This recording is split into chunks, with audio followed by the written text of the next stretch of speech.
Okay, in this video, I'm going to be talking to you about jet wraps. And so the things that I need to get set up and started. Steve hired me to do a jet. And I'm going to put the description down below. But basically, he disassembled everything in the jet and brought it to his shop. And this is the area that I'll be working in. I'm going to show you the layout that I usually do. And it's in stages or sections. So basically what they did is they brought all the units here and then over there and there and there and get it all set up. The first thing I like to do is making sure everything looks good, and this is what I call the sanding station. So it's separate from all kinds of different areas. And so what I look for is if it needs to be sanded or fixed, get detail stuff like this. I'm going to actually use E6000 right there. I'm going to shove it in here, get it in the corners right there, and then use the tape and tape it in, and then let that set for a couple hours overnight. Usually I use it for 24 hours, and then tomorrow I'll start doing my peppering out. So this is right here, what I use is like 220 sandpaper right here and a block, and make sure it's nice and smooth, get all sanded out right there. And the next thing I like to do is I bring the unit over here. I clean it real good, get the dust or whatever it's off, and get it all up right there. Next, I come over here. This is another station right here.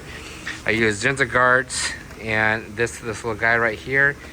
And I usually put 2 coats on here. You can kind of see the swirly marks from the sandpaper, but also when I'm doing this kind of stuff right here, I put 2 coats. So I bring it down like this, make it try evenly as possible, get it on down like that. That's the prep thing. We also put tape right there and make sure nothing when I'm sanding, and also when I'm using the ginger guards and also the primer 94 around the edges. I make sure everything's nice and taped up like this. And this is it's another unit right here. You can kind of see the swirl marks from the sandpaper, but it doesn't matter because I'm going to be wrapping it anyways.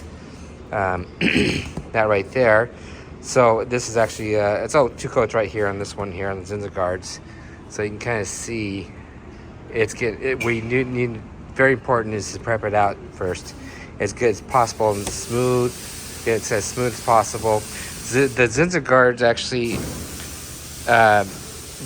bonds the Di-Noc really good. This is actually a Di-Noc right here. This is the wood grain they're going to be using right there. It's a WG7024, and you can see that that right there. Okay, so these are drying right now.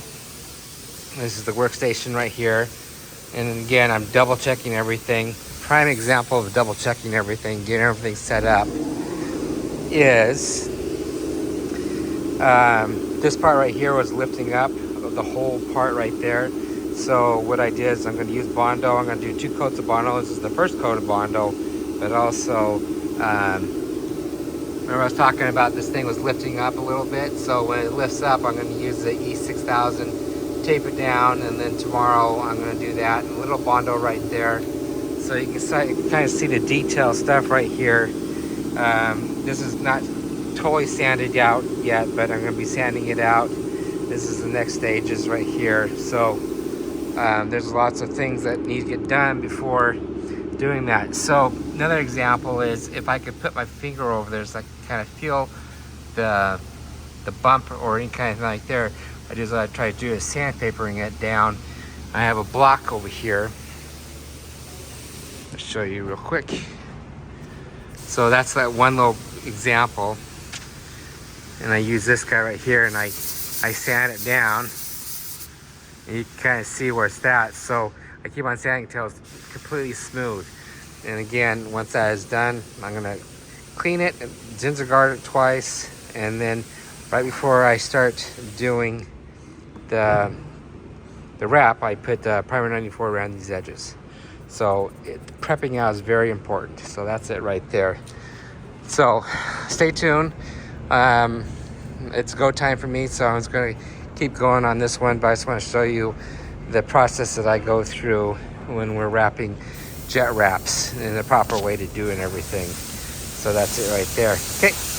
Other than that, if you want to get a hold of me, 208-696-1180, info@rmwraps.com. Check out more blogs on the rmwraps.com website. Should be on the bottom of the website where it says Jet Wraps. I'm trying to make more blogs about this, but other than that, if you want a jet wrap, let me know. Thank you. See you on the next video.